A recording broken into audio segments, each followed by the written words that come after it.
Before you can start creating a Python project, you need to have Python installed on your machine. Follow the steps below. 1. Access the official Python website and click on the Downloads link. 2. Download the installer for your operating system. 3. Run the installer and make sure to use the default settings. PyCharm is the recommended integrated development environment (IDE) for Python application development. There are 2 editions available, the paid Pro version and the free Community edition, as shown in the image, which is suitable for most projects. Instructions. It is advised to visit the PyCharm website and click on the Download button to obtain the IDE. Following the download, run the installer and proceed using the default settings. In this tutorial, you will learn how to implement a Pong game using Python. We will use PyCharm as the IDE for game development. 1. Open PyCharm. 2. Click on the New Project button. Name the new project PongPy. Click on the Create button. We need to install a Python game library called Pygame. Click on the Terminal tab. At the prompt of the terminal panel, type the command pip install pygame and then press Enter. The highlighted note indicates that the library was installed successfully. Please right-click on the folder of the project. Please select New and then click on Python file.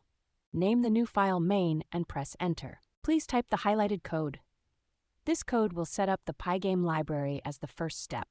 This snippet initializes a Pygame window by setting its size to 800 x 600 pixels, applies the title Pong to the Window's title bar, and creates a clock object to control the game's frame rate. It also defines 2 RGB color constants, white and black, for use when drawing shapes or text on the screen. Make sure to type the highlighted code. This snippet first establishes the paddle parameters. It defines each paddle's width, paddle W, height, paddle H, and movement speed, paddle speed. Next, it creates 2 pygame.rect objects for the paddles. The left paddle is placed 10 pixels from the left edge and vertically centered.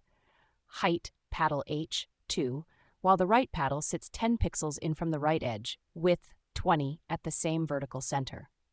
Finally, the code sets up the ball by defining its size, ball size, creating a centered pygame.rect for it, width, touch ball size, which 2, height ball size 2, and assigning initial velocities of 5 units per frame in both the horizontal ball speed x and vertical ball speed y directions. Go ahead and type the code in your main file.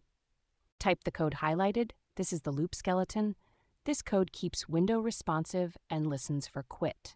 Type the code that is indicated in the figure. This maps WS and up and down keys to paddle motion. Type the code indicated. This code will define the ball movement and collision.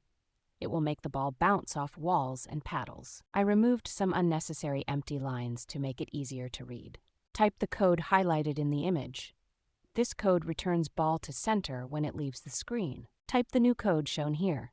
This code clears and redraws every frame, then cap FPS. Use PyCharm's Run button for a quick test. Click on Run button. As you can see, the window appears, and if you try the controls, they work. One player uses the WS and the other the arrow keys. Place the cursor above the loop. Type the code shown in the figure. We are going to refactor the selected code in order to implement scoring and resetting functionality. Replace the previous selected code with the one highlighted in the figure. This is the reset block of your code, and it increments the appropriate score. Create a new line above flip. Type the code highlighted. Let's run the game again. Try it out and see if the scores are appearing. Instructions. Click on the Run button. As you can see, we now have the scoreboard tracking the scores. Thank you for following the steps in this tutorial. I hope you enjoyed it.